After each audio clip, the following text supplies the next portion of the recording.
Okay, today I'm going to be teaching you Presente Perfecto.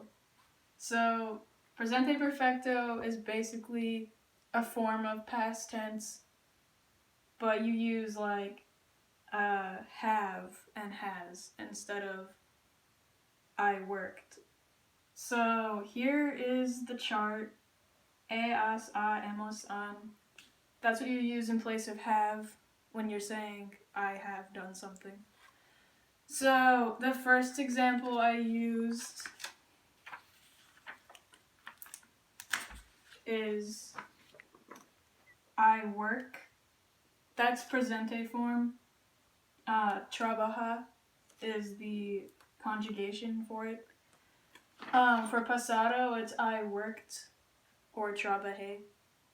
But then pasado perfecto, you have to add the have.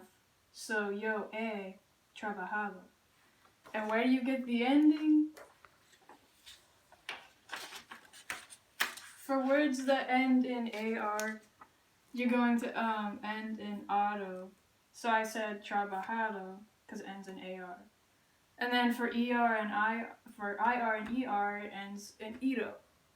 So you would say things like salido.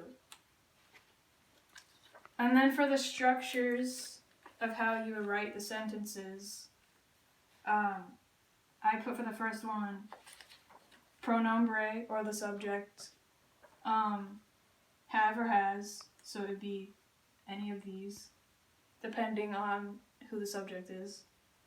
And then the verb, which would be, like for here I use worked. And then the complement, which is just the ending of the sentence, what you're talking about. So, first I use they have worked at the store. Well, how would I write that in Spanish? Ellos han trabajado en la tienda. So I used on because ellos, and then the ending ado because it ends in AR. And then for negative sentences, when you say I haven't done something, you would say the subject, and then no goes in front of have or has, and then the verb and the complement are the end of the sentence.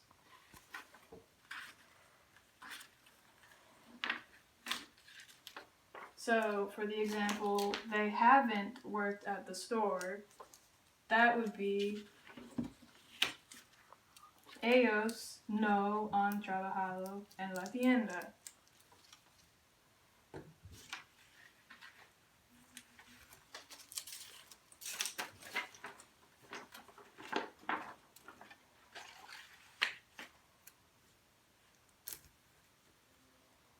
Okay, and for the last structure, I have the question form of when you say have or has.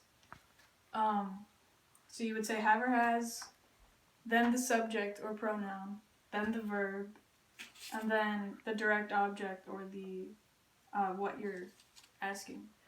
And then you would put a question. So, have they worked at the store would eventually turn into han trabajado en la tienda. Trabajado. Now on, you start with on, you don't start with the subject. So yeah, that's how you ask the question. Now for verbos irregulares, not all verbs are going to end in ado or ido. You don't just drop the ending. Usually you would just drop the ending for any verb and add either ado, endo, or ido, depending on if it ends in AR or ER or IR. So for verbos irregulares, you have to, it's a different ending, and it's not just ido or ado. So for hacer, it would be hecho for any of them. If it's yo, tú, él, ella, and then so on. So all of these are just the most basic or like the most used irregular verbs. So if I were to say like I have made a cake, it would be like yo he hecho un pastel. So it would be hecho instead of ha sido. That's not a word. So these are all the irregular verbs that you would use. So you have hacer, be hecho, decir, dicho, abrir, abierto, devolver, devuelto, escribir, escrito, morir, muerto, poner, puesto, resolver, resuelto, romper, roto, ver, visto, volver, vuelto.